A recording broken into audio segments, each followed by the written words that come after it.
Y'all, I remember the stay-at-home moms was acting like being a stay-at-home mom was just so much harder than anything in the world. I've been a stay-at-home dad for a little over a year now. Prior to that, I was in the military for 10 years. There's nothing I've done in this past year involving my children that was harder than waking up at 6:30 in the morning and going to run 6 miles saying airborne. I'm telling you, when people say where is the village, they really mean where is all the unpaid female labor I was promised. Because when they say where is the village, they're never talking about men too. They're never asking men for help. And first off, f*** the patriarchy. Second, did you know that if American women earned minimum wage for the amount of unpaid labor that they do, we would have collectively made $1.5 trillion in 2020? If a stay-at-home mom tries to convince you that her job is hard, no, it isn't. I'm a stay-at-home dad of 5 children, all 7 years old and under, and my life is a vacation. In addition, my kids are homeschooled, so they're here 24/7. Being a stay-at-home dad is not harder than getting convoy clearances for an entire brigade done. Being a stay-at-home dad is not harder than changing a Humvee tire. Why are women on here attacking men that are stay-at-home dads? The dads are saying that it's not that hard. It's actually really nice to be a stay-at-home dad. And the women are hating on it. What's your favorite thing about your husband? He's funny. Hasn't made me laugh at all yet. What do you do for a living, sir? I am a stay-at-home dad. Stay-at-home dad. Now the jokes are coming. I would love for my boyfriend to come home and say he wants to be a stay-at-home dad. I'd just stab him right in the... I also do all the man work, all the house and car maintenance, taking out the trash, etc., etc. I'm gonna catch a lot of heat for this, but a lot of women are single because you can't find a man that is better at being a man than you already are. Like, what is it about being a stay-at-home parent that y'all was trying to convince us was so fucking hard? Is it the cooking? Because there's crock pots, there's air fryers, there's, you know what I'm saying, like one-pot meals. What about this shit did y'all try to convince us that this shit was just so hard?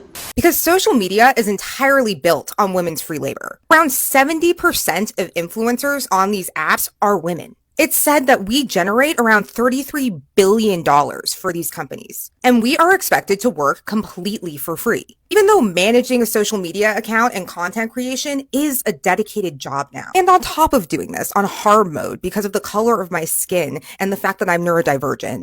What do? You work? Oh, wow, this is a gynecologist. When you guys met, were you already an OBGYN or he, okay, and were you doing anything? Yes, I was her personal trainer. You were her trainer. Like, being a stay-at-home parent is a fucking luxury. Tell them, baby. It is a luxury to be able to stay at home with your kids all day.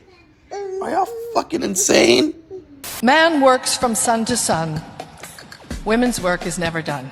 I'm almost 37 years old, and I've had almost every single job there is. Culinary industry, construction, destruction, white collar, warehouse jobs, delivery jobs. Compared to every single one of these jobs, my life now is a vacation. What I want to know is how you went from trainer to stay-at-home dad. Because not only has she got a great job, she's drop-dead gorgeous. I would have you stand up and wave, but I'm scared someone might take you from him. Maybe like an alpha male in the audience. Because my father goes off when the sun comes up, and he comes back at night, and he takes his paper and sits down, and he's served dinner. Tony, you're not finished yet, are you? No, maybe a little bit more. Ravioli. Stop it, he is very good looking. I'm gonna pick up your bill tonight, by the way. Just order up everything, okay? You haven't ordered anything yet. It's because you're a one-income home. Is that something? Maybe I'll have another sip of... Wine? Maybe I'll have one more... Stuffed artichoke. This is great. And after dinner, my mother cleans up the kitchen. Hey, Tony, where you going? I'm gonna go help in the kitchen. In the kitchen? What a kidder. Every time I hear a man brag about his girl, it's something that she did herself. It ain't nothing that he done did for her. What? He has the job that finishes, and hers is never done, even on weekends. They operate on a mother's clock, 24 hours, 7 days a week, all year long. Tony, why don't I take it? If I can boss men around, I can take a plate into the... You're a guest. You just sit with the men and relax. Imagine for a moment the girl boss getting her ultimate perfect partner. Someone that cooks, cleans, takes care of the house, and makes sure that everything is running like clockwork. He's emotionally intelligent and supportive of her career and future endeavors. And he doesn't really ask for a lot of emotional support from her to boot. He just asks her to love him while he runs the house. There was a show made about this 40 years ago. And in this octagon, a lot of friends, they worry about me because I'm small in this division. I have bad eyes. I'm not. I don't have enough testosterone. But in this octagon, I'm the boss. Oops, sorry, that's the wrong boss. There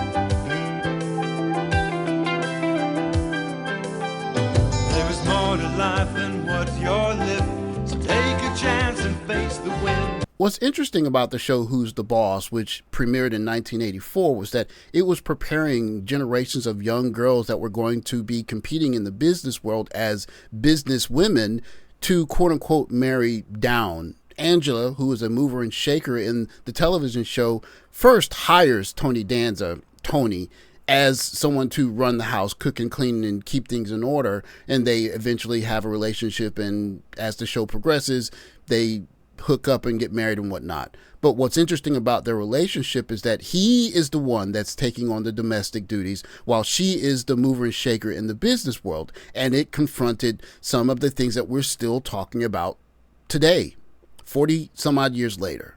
Those women worked like dogs to prepare a feast for you. They did everything but practically chew your food, and you men sat there and you stuffed your faces and you didn't lift one finger to help. Women are doing at home between $150,000 to $250,000 a year in domestic labor. Well, Angel, take it easy. That's the way it happens to be here. In 2020, women's unpaid care work globally was worth $10.9 trillion. Now, with inflation here in 2025, it's closer to $21 trillion. 24 hours, 7 days a week, all year long. Well, you know, Angela, now that I think about it, maybe you're right. I'm gonna go help Gina in the kitchen. He actually joked about the fact that he was like a house husband. Like he would stay home and take care of everything that he'd take care of. And I actually kind of liked it. My laundry was getting done. I can kind of I don't understand how some of these women have 1, 2, maybe 3 kids who more often than not have been gone at public school most of the day, chuck their kids like they're cornhole bean bags at their overworked husbands as soon as they walk in the door, or tell them to do shit around the house. What the fuck have you been doing all day, bro? And I actually was like, you know, it's nice to come, like, I could see how a man might feel. Like, it was nice to come home to, like, something smells good in there, my car's washed and gassed up, and you done took it to the shop and took it. Some men like to do all that when they come home, and that's cool, but you gotta understand when you're being taken advantage of. Then on top of that, they won't even let them crack most of the time. You know what? I look at you these days, you know what I see? I see a man without a country. When I watch social media and I hear young ladies speak about the epidemic of unpaid labor, especially in this modern time where many of these young ladies are either not married or they're partaking of many of the advanced appliances that we're using compared to, say, our grandmothers or great-grandmothers, it points to the stringer dilemma where you kind of sort of have two choices. Either you have to put your foot all the way into the gangster lifestyle or all the way into the business lifestyle. So when he comes to Avon saying, I need you to go and take out a senator, which obviously is not going to be a good idea, trying to take out Clay Davis, he is reminded. What I tell you about playing them fucking away games? He actually joked about the fact that he was like a house husband. Like he would stay home and take care of everything that he'd take care of. And I actually kind of liked it. My laundry was getting done. I can kind of And I actually was like, you know, it's nice to come, like I could see how a man might feel. Like it was nice to come home to like something smells good in there. My car's washed and gassed up, and you done took it to the shop and took care of everything. What if you came home and he was arguing with you? No food in the house was dirty. How would you feel? I'd probably been like, why are you even here? That's how men feel when they're on the other end of that. And more times, men are on the other end of that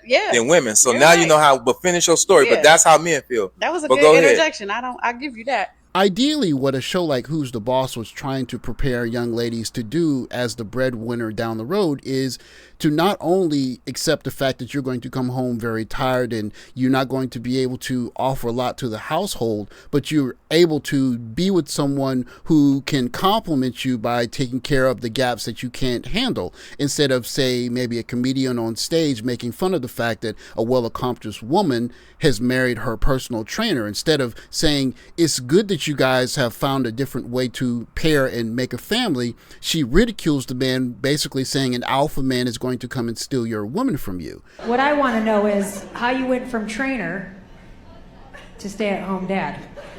Because not only has she got a great job, she's drop-dead gorgeous. I would have you stand up and wave, but I'm scared someone might take you from him.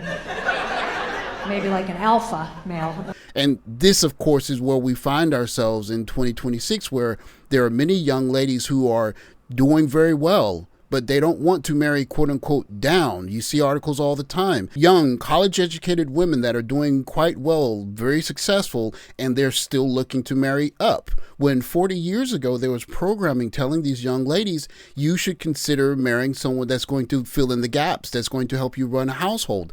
Maybe even dealing with a man who was your personal trainer, who could end up being a stay-at-home dad. But what we've come to see is that it's a pick and choose situation where many young ladies still want to have the best of both worlds. And, well, how does that play itself out? But it came to a point where something was going on with the cell phone. So the cell phone was in my name, and we had 2 lines.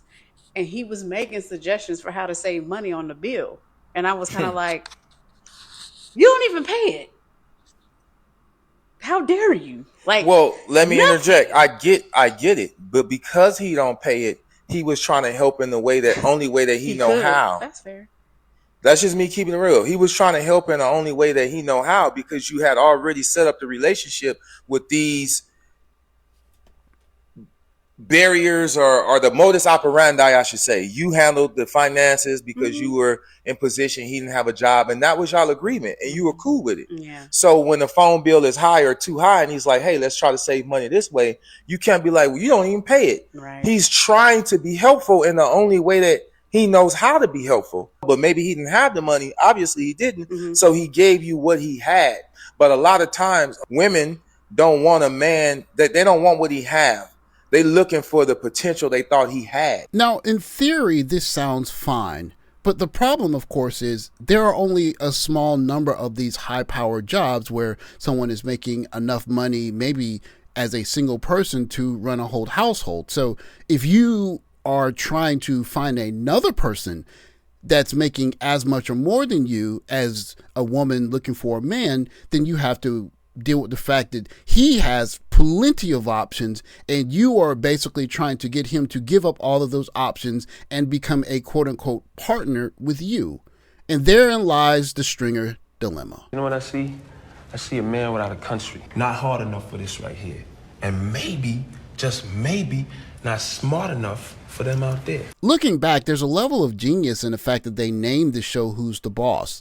Is the boss Angela, who's going out into the world and being a mover and shaker? Or is it Tony, who's running the household and making sure that when Angela comes home, she has a place where she can emotionally vent, kick her feet up, and relax from the pressure that she's had from the day? But if you go by today's standards, there's a discounting of the role that Tony played, but at the same time, there's this calling all of that work unpaid labor. And at the same time, the women that are in the Angela role don't want a Tony. They want the man that's running the company to be their partner at home. And of course, if they marry that person, that means that they're going to have to hire a Tony anyways. And if that Tony is, say, a personal trainer, he might end up with Angela anyways. So you can see the mess that's here. And it's all this Stringer dilemma where you're not quite a business person because you want someone at home to be the other side of the business person, but you're not a stay-at-home wife or a kind of person that would make a home a warm place for someone that's going out into the world and busting their behind to make sure that you can afford everything. And so where are the lines? If everything you do at home is unpaid labor that needs to get a line item invoice from your husband who's going out into the world and doing pretty much the same thing you are, then that's obviously not going to work.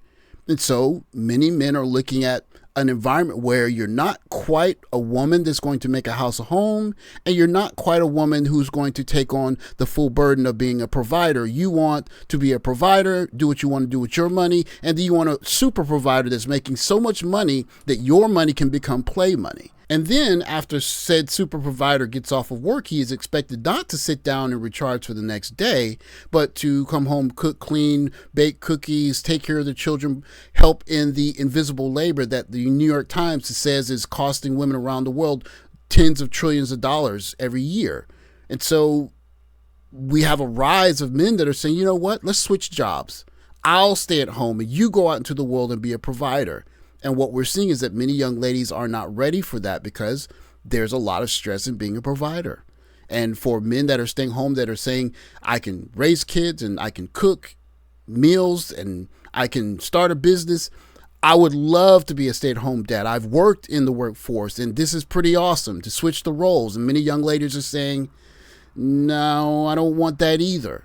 And so you can see the Stringer dilemma playing itself out on social media in real time. I'm not quite a provider, and I'm not quite a homemaker, making us all realize who really is the boss after all. Thanks for watching. Like, subscribe, comment below. I'll catch you next video. Take care, guys.